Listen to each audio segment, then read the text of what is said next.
ఇప్పుడు పెద్దమ్మ అని ఎంత ప్రేమగా పిలుస్తుంది కదండి. పెద్దమ్మ అని పిలిచేసరికి ఫీల్ అయిపోయావు. కాస్త జాగ్రత్త, ఏ ఎండకు ఆ గొడుగు బట్టే రకాలవి. లోకేశ్వరి అలాంటిదేం కాదు. పసి మనసులో దాపరికాలేం ఉండవు. అది నిజంగా ప్రేమగానే నన్ను పెద్దమ్మ అని పిలిచింది. మీరన్నట్టు అది ప్రేమగా పిలవకపోయినా అదంటే నాకు చాలా ఇష్టం. దాని మీద నువ్వు చూపించే ఇంట్రెస్ట్, ప్రేమ చూస్తే చూసే వాళ్ళకి ఎవరికైనా ఆ లోకేశ్వర్ కూడా నీ కడుపును పుట్టిన బిడ్డే అనిపిస్తుంది తెలుసా.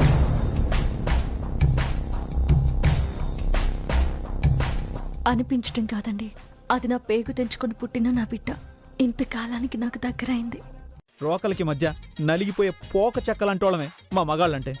మీరేం నలిగిపోవద్దు గాని ఎండ ఎక్కువైపోతుంది. పొలానికి బయలుదేరండి, క్యారేజ్ సర్దిస్తాను. వద్దు, ఈరోజు నువ్వే పొలానికి క్యారియర్ తీసుకునిరా. ఇంట్లో పనుందండి. నాకంటే ఎక్కువ? నాకు అన్నం పెట్టడం కంటే నీకు ఎక్కువ? కాదు. అయితే పొలానికి క్యారియర్ పట్టుకొని వచ్చాయి. నేను నీకు ఈరోజు ఒక సర్ప్రైజ్ ఇస్తాను. పొలం దగ్గర సర్ప్రైజ్ ఏంటి? అక్కడ పంప్ సెట్ ఉంటుంది కదా. సిగ్గులేదు? లేదే, నిజంగానే నీకు ఒక సర్ప్రైజ్ ఇస్తాను. సరే, ఓకే, బాయ్. బాయ్.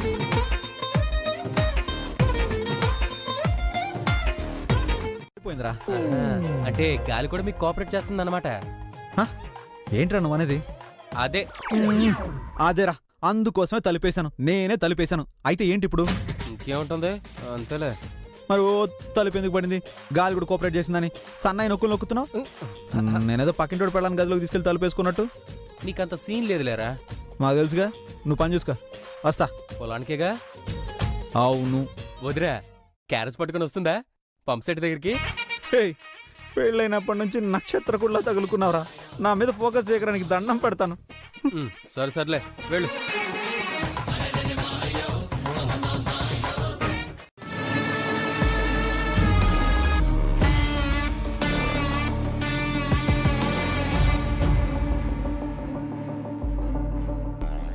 ఇదే మేకప్ మెటీరియల్తో నా కూతురికి మేకప్ వేసి దాన్ని దూరం చేసుకున్నాను.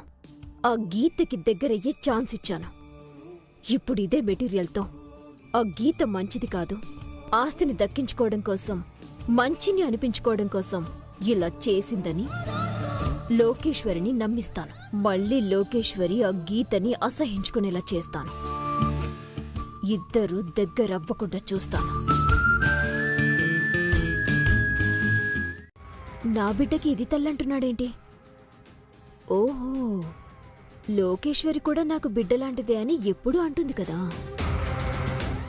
దాని మొహం అలా అయిపోయినప్పుడు నేనెంత టెన్షన్ పడ్డానో, క్యూర్ అయిన తర్వాత అంతకంటే ఎక్కువ ఆనందపడ్డాను. అంతకంటే సంతోషించాల్సిన విషయం ఇంకొకటి ఉంది తెలుసా మామయ్య? ఏంటమాది? ఇదివరకు మీకు చెప్పాను కదా, లోకేశ్వరి నాకు దూరంగా ఉంటున్నా, నన్ను ఎలా పడితే అలా మాట్లాడుతున్నా నాకు పెద్ద బాధేం కలగలేదు. కానీ దాన్ని ఒక్కసారి దగ్గరకు తీసుకుని నా గుండెలకు హత్తుకోలేకపోతున్నానే అనే నాకు బాధగా ఉండేది. కాసేపట్లో నీకుంటుంది చూడవే. నా కూతురు నిన్ను హత్తుకుంది, ముద్దు పెట్టుకుంది అని ఓ మురిసిపోతున్నావుగా. ఇప్పుడు దాంతోని నిన్ను తిట్టిన తిట్టు తిట్టకుండా తిట్టిస్తా. దాని మాటలతోనే నీ కళ్ళల్లో నీళ్లు తిరిగేలా చేస్తా.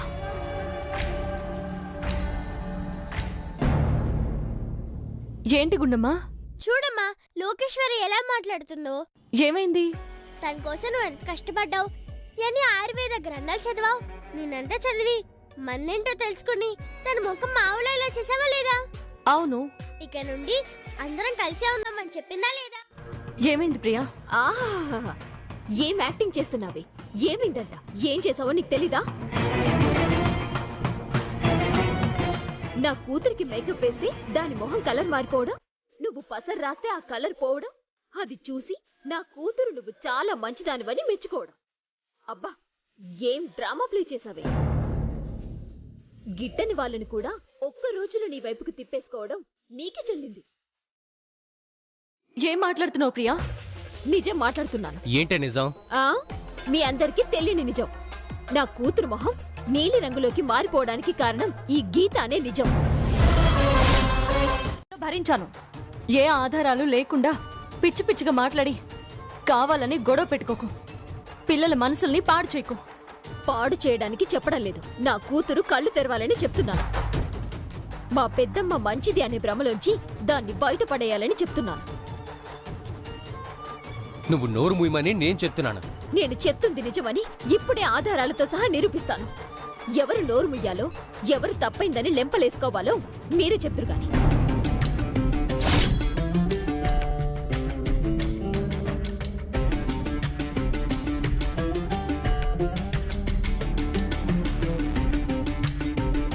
పెట్టిందో లేదో ఇప్పుడే తెలిపోతుంది. బీర్వా తాళాలు నీ దగ్గరే ఉన్నాయా? అవును. ఒకసారి టిపో. ఎందుకు? అందులో ఏమున్నాయి? ఏమున్నాయో నీకు తెలుసు. ఓపెన్ చేస్తే అందులో ఉన్నవేంటో అందరికీ తెలుస్తుంది. నీ భాగోతం బయటపడుతుంది. ఇవ్వు. అవసరం లేదు, నేనే ఓపెన్ చేస్తాను.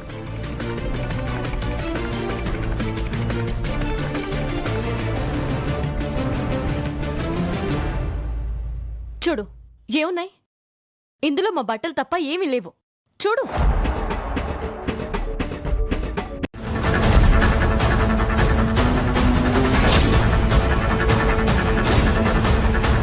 లోకేశ్వరి, నువ్వు మాట్లాడుకు డాడీ.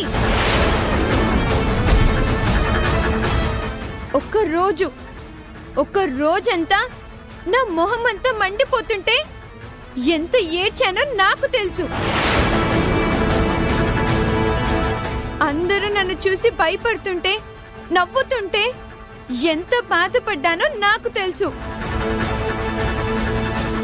ఆస్తి కోసం, నీ గొప్పల కోసం పిల్లల జీవితాలతో ఆడుకుంటావా?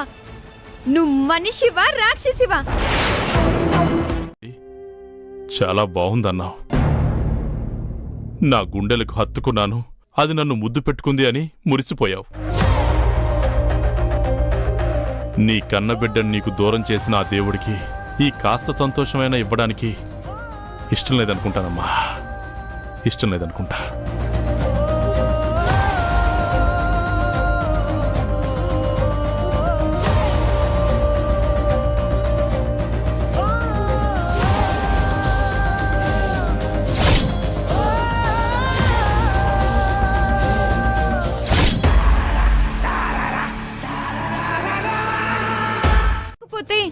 నిజంగా అది మంచిదే అనుకునేదని మమ్మీ. అందుకే అంటారే, పై మెరుగులను చూసి ఎవరిని నమ్మకూడదని. మేకప్లు వేసే వాళ్ళలో మంచివాళ్లు ఉంటారు, దేవునికి దండాలు పెట్టే వాళ్ళలో చెడ్డవాళ్లు ఉంటారు. నీలాంటి వాళ్ళు ఎక్కడ ఉండరే.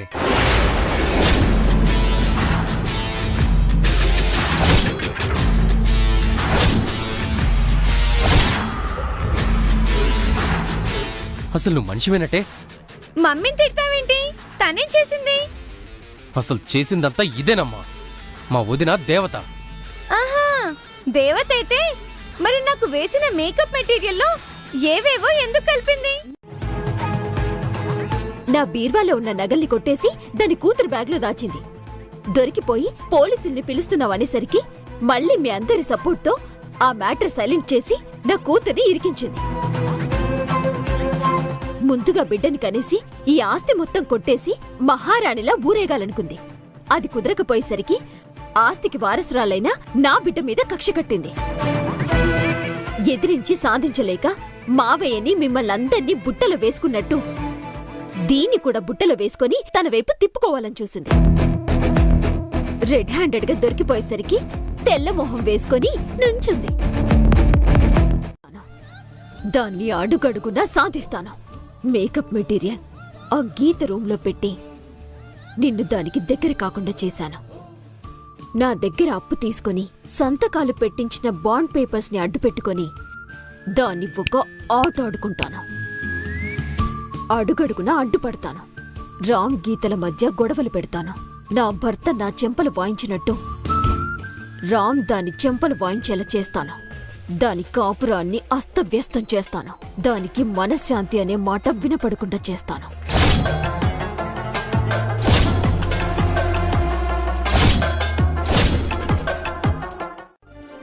వేసిన పంట ఈరోజు కోతకొస్తే అంతే ఆనందంగా అనిపిస్తుంది. మట్టితో అనుబంధం పెంచుకోగలిగితే కలిగే ఆనందం ఎలా ఉంటుందో ఇప్పుడు అర్థమైందా? అవును. ఫ్యాషన్ డిజైనర్గా మీరు గెలిచినప్పుడు కూడా మీ కళ్ళల్లో ఇంత ఆనందం, మీ మనసులో ఇంత తృప్తి లేదు కదా? దీంతో పోలిస్తే అది తక్కువే. అయితే మనం ఎప్పటికీ ఇలాగే ఇక్కడే ఉండిపోదామా?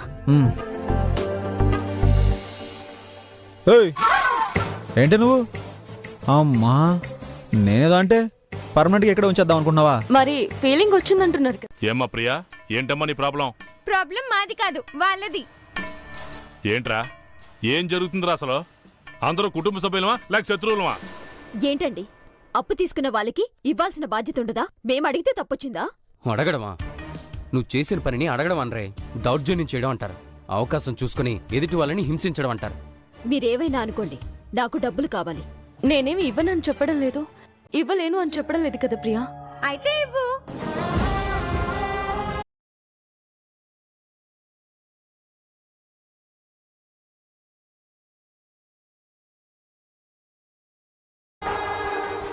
అని చెప్పడం లేదు కదా ప్రియా. అయితే ఇవ్వు. ఏయ్, నీ వయసు ఏంటి? నువ్వేంటే పెద్దోళ్ళు మాట్లాడుకుంటుంటే ఏం తెలుసని మధ్యలో మాట్లాడుతున్నావు? బుద్ధి లేకుండా. అసలు నువ్వెందుకు ఇలా ప్రవర్తిస్తున్నావో నాకు అర్థం కావడం లేదు ప్రియా. ఇందులో అర్థం కాకపోవడానికి ఏముంది? నాకు డబ్బులు అవసరం పడ్డాయి, నువ్వివ్వాలి కాబట్టి అడుగుతున్నాను. పంట అమ్మగానే ఇస్తాము అని చెప్తున్నాను కదా. అప్పటి వరకు ఆగడానికి నాకు కుదరదు. మీ ప్రాబ్లమ్స్ మీకున్నట్టే మా ప్రాబ్లమ్స్ మాకు ఉంటాయి. అంత ప్రాబ్లమ్స్ నీకేమున్నాయే? ఇప్పుడు అంత సడన్ గా డబ్బుతో నీకేం పనమ్మా? ఏంటండి, నా పనులేంటో నా అవసరాలేంటో మీ అందరికీ చెప్పాలా? చెప్పి తీసుకోవడానికి నేనేం ఎవరి దగ్గర అప్పు కోసం చేయి చాచడం లేదు. లేదు, ఆ ప్రాపర్టీ నీది కాదు. కాదు, అది ఆయనదే. ఆయన వేరు నువ్వు వేరు అన్నప్పుడు భార్య భర్తలని ఎందుకు చెప్పుకోవడం? నీ మెళ్ళ రామ్ కట్టిన తాళి ఎందుకు? తీసేయ్.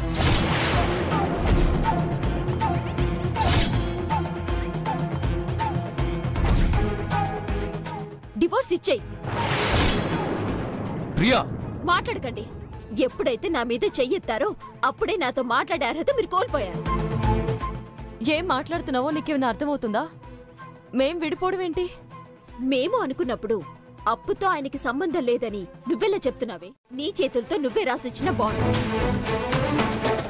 అప్పు తీసుకునేటప్పుడు నాకు ఎప్పుడు అవసరమని అడిగితే అప్పుడే డబ్బులు తిరిగిచ్చేస్తానని, అలా ఇవ్వలేని పక్షంలో మా ఆస్తిలో నాకు నచ్చింది తీసుకోవచ్చని నువ్వేగా రాసిచ్చావు.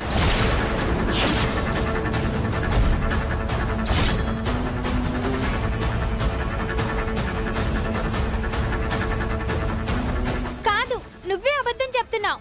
ఏదోలా మా దగ్గర తీసుకున్న అప్పు ఎగ్గొట్టాలని చూస్తున్నావు.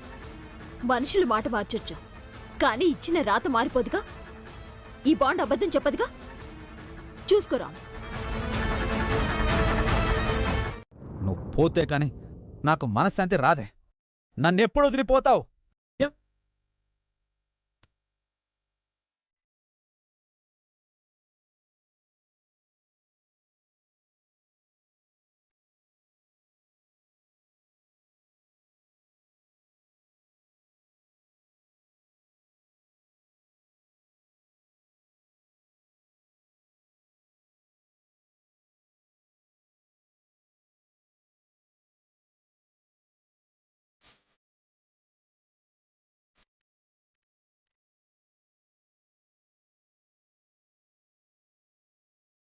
భయపడలేదే, నీకు నేను భయపడేదేంటి?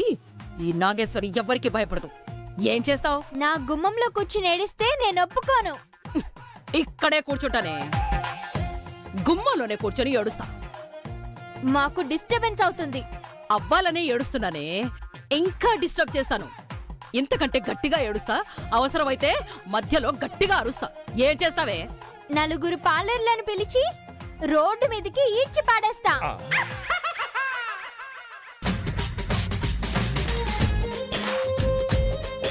చూసారా బావగారు, అది ఎంతెంత మాటలు మాట్లాడుతుందో. నన్ను మనుషుల్ని పెట్టి ఈడ్చి పారేస్తుందంట.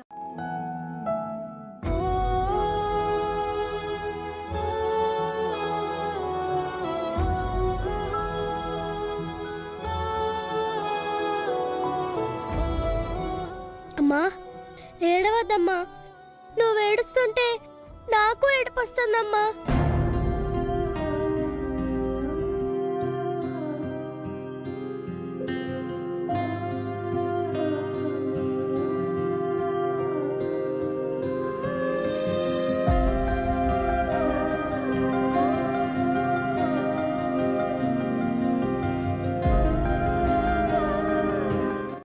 మళ్ళీ మనం డబ్బున్న వాళ్ళం కావాలని నువ్వు నేను బండి మీద కాకుండా కార్లో తిరగాలనే కదా ఇలా చేస్తుంది.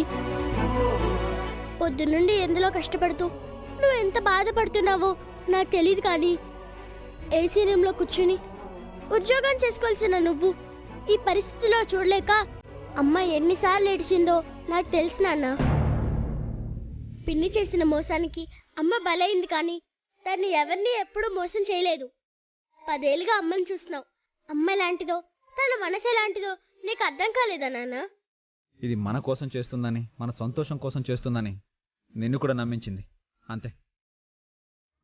లేదమ్మా, దానికి తినాలనిపిస్తే తినమను. అది కాదు నాన్న. నన్ను ఇబ్బంది పెట్టకు. కాసేపు నన్ను ఒంటరిగా వదిలే. నువ్వు వెళ్ళు.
వచ్చేదానికన్నా ఎక్కువే వస్తుంది కదా. ఇన్కమ్ వచ్చే దారులన్నీ మూసేసుకుని ఇక్కడేదో తనకు కావాల్సింది ఉందని ఇక్కడే ఉండిపోతుందేంటి? కన్న కూతురైన ఆ గుండమ్మ కంటే నా విషయంలోని ఎక్కువ కేర్ తీసుకుంటుందేంటి? అది నాకు అర్థం కావడం లేదే. సరేలే, ఆ గీత ఇక్కడ ఎందుకుంటుందో మనకెందుకు గాని. ఇవాళ దాన్ని ఏడిపించి పెద్దనాంతో కొట్టించి ఆనందించాం. రేపు ఆ పంట కోస్తుంటే వాళ్ళు ఏడుస్తుంటే ఇంకెంత ఆనందంగా ఉంటుందో. నోర్ము ఇవే. తర్వాత ఆ విషయం నేను మర్చిపోయాను. అబ్బా, పడుకున్న గుర్రాన్ని లేపు తన్నించుకోవడం అంటే ఇదే. చెప్పండి బావగారు, ఒకే రక్తం ఏంటి? ఏంటమ్మా నువ్వు ఏం చెప్పాలి? ఓ జడ్జి గారు లాగా ఓ క్వశ్చన్ మీద క్వశ్చన్లు వేస్తావు. మరి ఒకే రక్తం అంటున్నారు? ఏ కాదా? ఇప్పుడు సేనే రక్తం నా రక్తం ఒకటే కదా. సేనే రక్తం రామ్ రక్తం ఒకటే కదా. రామ్ రక్తం సేనే రక్తం ఒకటే కదా. ఇప్పుడు సేనే రక్తం నా రక్తం ఒకటే అయినప్పుడు, నా రక్తం సేనే రక్తం ఒకటే అయినప్పుడు, మా శివ రక్తం నా రక్తం ఒకటే అయినప్పుడు, శివ రక్తం రామ్ రక్తం ఒకటైనప్పుడు, వాళ్ళిద్దరు ఒకటైనప్పుడు వాళ్ళిద్దరు రక్తం ఒకటే కదా. ఈ మధ్య మీరు బాగా కన్ఫ్యూజ్ చేస్తున్నారు. లేకపోతే నేను దొరికిపోతాను కదా. ఏం వద్దండి. ఎవరమైనా కోటేశ్వరరావు గారని పెద్ద బిజినెస్ మ్యాగ్నెట్ రా. వీరు మా అబ్బాయి అండి, గీతకి హస్బెండ్. అవునా? హాయ్ అండి. Hello sir.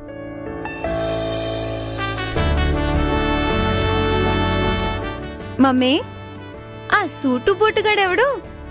ఏమోనే. రామ్మా. అదిగో తన గీత. మా అమ్మండి. నమస్కారం అమ్మా. నమస్కారం అండి. మీరు నువ్వు మొన్న కొత్త డిజైన్స్ తో శారీస్ రెడీ చేసావు కదమ్మా? మీకు ఆర్డర్ ఇచ్చింది ఈసారేనండి.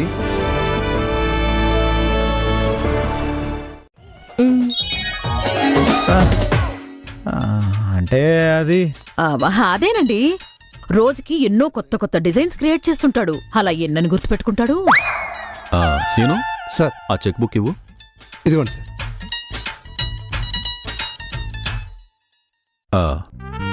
సరేనండి, మొన్న మాకు పంపించిన స్టాక్కి ఈ చెక్. క్రియేటర్ మా ఆయనేనండి, ఆయనకి ఇవ్వండి. తీసుకోండి.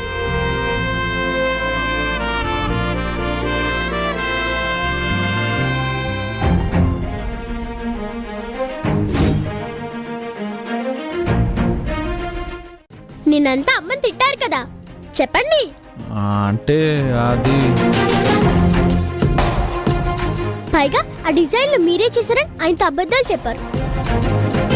మీ నాన్నే నయమమ్మా, ఏకంగా మీ నాయనమ్మ అయితే అసలు గీతమ్మని ఆణిముత్యాన్ని తయారు చేసింది నేనే అని ఎంట్రన్స్ లోనే పెద్ద బిల్డప్ ఇచ్చేసుకుందే.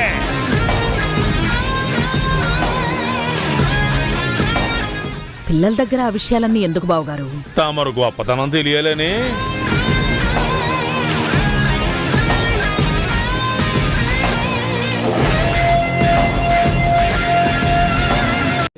అది పైగా ఆ డిజైన్లు మీరే చేశారని ఆయనతో అబద్ధాలు చెప్పారు.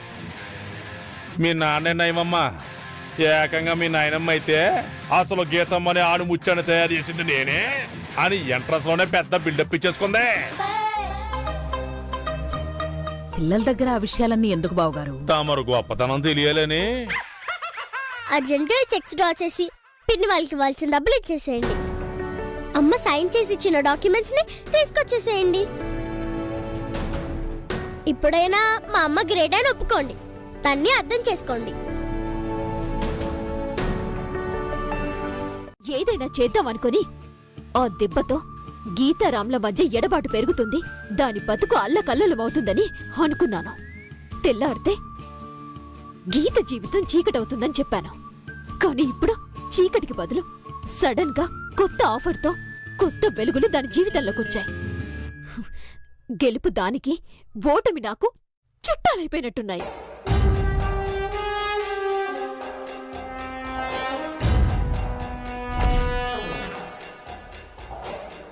ఏంటి అలా చూస్తున్నావు?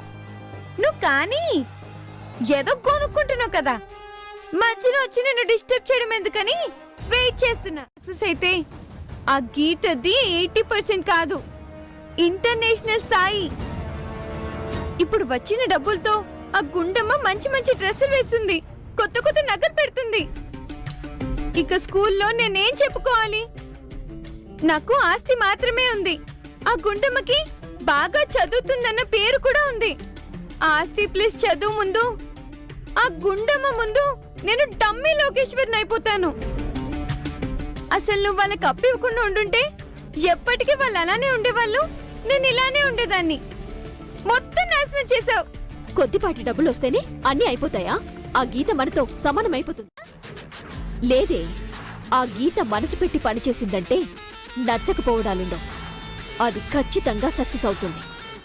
దానికా సక్సెస్ దక్కకుండా చెయ్యాలి అనంటే అది పని మొదలు పెట్టకుండానే దాని మైండ్ని డైవర్ట్ చేయాలి. ఇంట్లో ఏదో పెంట పెట్టాలి. ఆ గొడవల్లో ఎవ్వరికీ మనశ్శాంతి లేకుండా చేసి ఆ గీత దృష్టి పని మీదకి వెళ్లకుండా చెయ్యాలి. ఏం చేసైనా గీత సంతోషాన్ని దూరం చెయ్యాలి. చేస్తాను. రామా, ఏంటే? చెప్తాను, కూర్చో. అరే ఏంటి? కూర్చో అమ్మా. పొగడేస్తున్నా నీ కూతురు దృష్టి. ఆ? ఈ మధ్య నేను బాగా పొగడేస్తున్నాను, అందుకే ఈ దిష్టి. ఇప్పుడు ఇయ్యు. నేను ఇను. ఇదిగో, చిన్నపిల్లల మారం చేస్తే నాకు కోపం వస్తుంది, కొడతా. ఆ కోపం వద్దు, వస్తాను. తు తు తు తు. అది అలా చెప్పిన మాట వినాలి. పారేసిస్తా.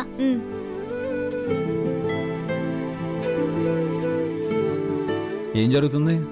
చూడండి, ఇది ఇంత పిల్ల నాకు దిష్టి తగిలిందని దిష్టి తీసింది. దిష్టి తగిలింది కాబట్టి దిష్టి తీసింది. అసలు నేనే నీకు దిష్టి తీద్దాం అనుకున్నాను. ఆ ఛాన్స్ నా కూతురు కొట్టేసింది. డబ్బున్నప్పుడు నేను ప్రేమించి ఉంటే పోయినప్పుడు నేను ద్వేషించాలి కదా. తిట్టారు కదా. ఇలా తిట్టడం, కొట్టడం ఇవన్నీ ఏదో ఆవేశంలో, కోపంలో చేసేవే కానీ నిన్ను బాధ పెట్టాలని, కావాలని ఇంటెన్షన్తో చేసినవి కాదే. నన్ను వదిలి ఎప్పుడు వెళ్ళిపోతావన్నారు? చెప్పాను కదే, ఏదో కోపంలో అలా చిన్న చిన్న పొరపాట్లు జరిగిపోతుంటాయి. అయితే మిమ్మల్ని వదిలి వెళ్ళిపోవద్దంటారా? నువ్వు నన్ను వదిలి వెళ్ళగలవా? ఆ రోజు వస్తుందా అసలు? అలాంటి రోజు వస్తే, మిమ్మల్ని వదిలి వెళ్ళిపోవాల్సిన పరిస్థితే వస్తే, నేను వెళ్ళేది బయటికి కాదండి, సరాసరి పించేది నేను వద్దు వద్దు అంటూ దూరంగా జరిగేది. ఏంటబ్బా అది? గుర్తెచ్చుకో. ఏంటి మీరే చెప్పండి. అది చెప్పను, ఇస్తాను. ఇస్తారా? ఏంటండి చాలే ఊరికి పిల్ల చూస్తే ఏంటే చూసేది? ఆ? ఏమండి వద్దండి.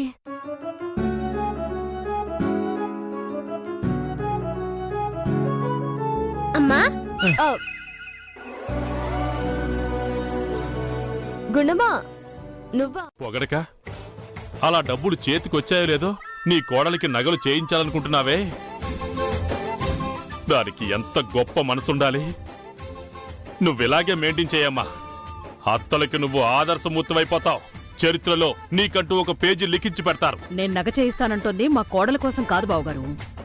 మరి ఓహో, చూసావా, మళ్ళీ నిన్ను అపార్థం చేసుకున్నాను. అంతేనమ్మా, అత్తలకి కోడల మీద కోపం ఉన్నా మనవరాలంటే మమకారం ఉంటుంది. ఇంత పెద్దనగా గుండమ్మకి పెద్దదైపోతుందేమో. అంటే చిన్నపిల్ల కదా, మరీ మోటుగా కనిపిస్తుంది. సింపుల్గా ఉంటే బెటర్ అనిపిస్తుంది. అనవసరంగా ఆశలు పెంచుకుంటే తీరావి తీరకపోతే డల్ అయిపోతాం, డిప్రెషన్లోకి వెళ్ళిపోతాం. ఆ దిగులతో పోయినా పోతాం. నువ్వు డల్ అయితే ఓదార్చడానికి మన సేనయ్య గారు కూడా పక్కన లేడు. ఏంటి బావగారు, అనుకున్న కోరిక ఎందుకు తీరదు? ఏ నేను డబ్బులు కావాలంటే ఇవ్వనంటారా? నగలు కావాలంటే చేయించనంటారా? ఎందుకు ఇవ్వరు అని పంతానికి పోవడం కాదమ్మా, ఎంతవరకు ఇప్పుడు నగలు చేయించుకోవడం సబబో అది ఆలోచించు. అది పెట్టుబడికని పెట్టుకున్న డబ్బు, వాటిని ఇలా ఆడంబరాలకని వాడితే కరెక్ట్ కాదు అంటున్నాను. మీ సలహాలు నాకేం అక్కర్లేదు. నా మానాన్ని నా పని నేను చేసుకోకుండా మీకు చెప్పాను చూడండి, అది.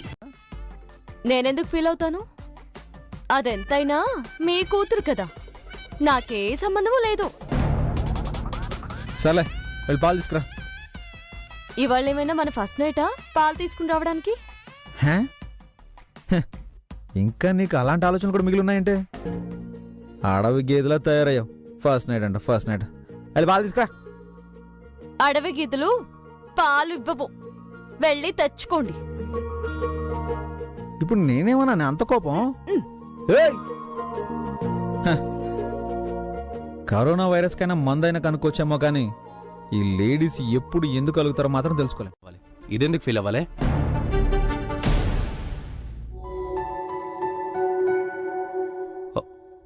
లోకేశ్వరి,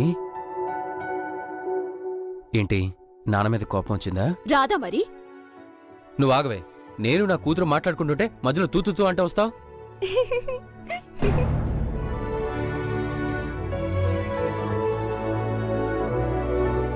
చూడు తల్లి, నువ్వు నా కన్న కూతురువరా, మా అమ్మవి. నువ్వంటే నాకు ప్రేమ ఉంటుంది గాని కోపం ఎందుకుంటుంది చెప్పు? మరి కోపడ్డా? మరి నువ్వు మాట్లాడింది ఏమన్నా బావుందా? నువ్వు ఆ గుండమ్మలాగా మంచిగా ఉంటూ చక్కగా బుద్ధిగా మాట్లాడితే నేనెందుకు కోపడతాను చెప్పు? ఒప్పుకోనని చెప్పాను గాని నువ్వు తెచ్చిన ఈ డ్రెస్సులు వేసుకుంటానని చెప్పానా? నువ్వు వేసుకున్నప్పుడు ఆ డ్రెస్సులు ఎవరికిస్తే ఏంటమ్మా? ఎవ్వరికిచ్చినా ఒప్పుకుంటా, కానీ ఆ గుండమ్మకిస్తే అస్సలు ఒప్పుకోను. అదంటే నాకు ఇష్టం ఉండదు. దానికి కావాలంటే వాళ్ళ అమ్మ నాన్న కొనిస్తారు. నా డబ్బులతో ఎందుకు కొనివ్వాలి? ఏయ్, నీ డబ్బులా? నువ్వు సంపాదించి తెచ్చావా? నువ్వు సంపాదించావా? నా మొహం చూస్తారేంటి? ప్రశ్నలు వేయడం కాదు, అవతలి వాళ్ళు ప్రశ్నలు వేస్తే చెప్పడానికి సమాధానం కూడా మన దగ్గర ఉండాలి. ఈ ఆస్తి నాది, నేను పుట్టడం వల్ల వచ్చింది. ఈ ఇల్లు నాది, పొలాలు నావి, నువ్వు వేసుకున్న షర్ట్ నాది, మమ్మీ వేసుకున్న నగలు నావి, అన్ని నావే నావే నావే. ఏంటి? మరి ఇంకేం డ్రెస్ వేసుకుంటావే? చెప్పను, చేసి చూపిస్తా. రేపు నన్ను నా గెటప్ ని చూసి అందరూ షాక్ అయిపోతారు. నీ డ్రెస్ సూపర్ అని, నువ్వు గ్రేట్ అని, ఫస్ట్ ప్రైజ్ నీకే అని మా మిస్ నన్ను పొగిడి చప్పట్లు కొడుతుంది. నా ఫ్రెండ్స్ అందరూ లోకేశ్వరి లోకేశ్వరి అంటూ విజిల్స్ కొడతారు. కాంపిటీషన్ లో ఫస్ట్ ప్రైజ్ తెచ్చుకుని ఆ ప్రైజ్ ని మీ ఇద్దరికి నా గిఫ్ట్ గా ఇస్తాను.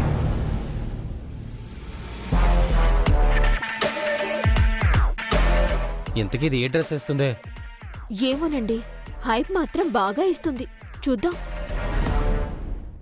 ఇప్పుడు ఈ డ్రెస్ కాంపిటీషన్లో కూడా అదే గెలవాలి.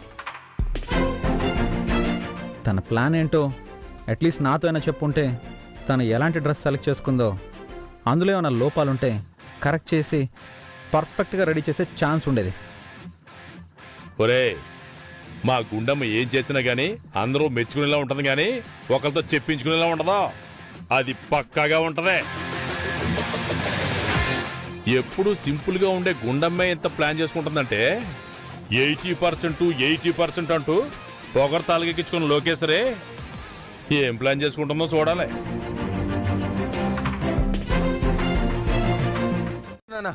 మంచి చెడు లేకుండా అది ఇంకా రావడం లేదని మేం కంగారు పడుతుంటే నువ్వు లేని పనివని చెప్పి మమ్మల్ని ఇంకా టెన్షన్ పెడుతున్నావు.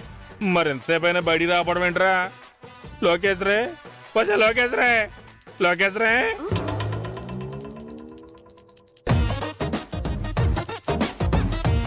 ఏంట్రా అదే? ఎవరో పూజ చేస్తున్నారు నాన్న. ప్రియకి దేవుడి గదికి వెళ్ళి అలవాట్లేదు, మా లోకి అసలు అది టచ్ చేయలేదు. నగల మూటలు ముట్టుకుంటుంది కానీ అది గంట ఎందుకు ముట్టుకుంటుంది? మరి పూజ ఎవరు చేస్తున్నట్టు? ఆ గంట సౌండ్ ఎవరు చేస్తున్నట్టు? అది ఎవరో నేను చూసొస్తాను గానీ మీరు లోకి సంగతి చూసుకోండి. అమ్మా లోకి నచ్చినట్టు ఫిక్స్ అవుతున్నారు. ఆ అవతల ఇంట్లో పెద్ద టెన్షన్ ఎపిసోడ్ జరుగుతుంటే ఈ చెక్కు పూజలు చెక్క భజనలు ఏంటమ్మా? ఇంట్లో టెన్షనా ఏంటి బావగారు మీరంటోంది? ఏంటా అటు మీ గుండమ్మ ఇటు మా లోకేశ్వరి గదుల్లోకి వెళ్ళి తలుపులేసేసుకున్నారు. ఎంత కొట్టినా తలుపులు తీయట్లేదు. పడుకున్నారేమో. నిద్రపోవడానికి రూమ్ లోకి వెళ్ళలేదమ్మా. ఇవాళ వాళ్ళ స్కూల్లో డ్రెస్ కాంపిటీషన్ ఉంది కదా, దానికోసం రెడీ అవుతున్నారు.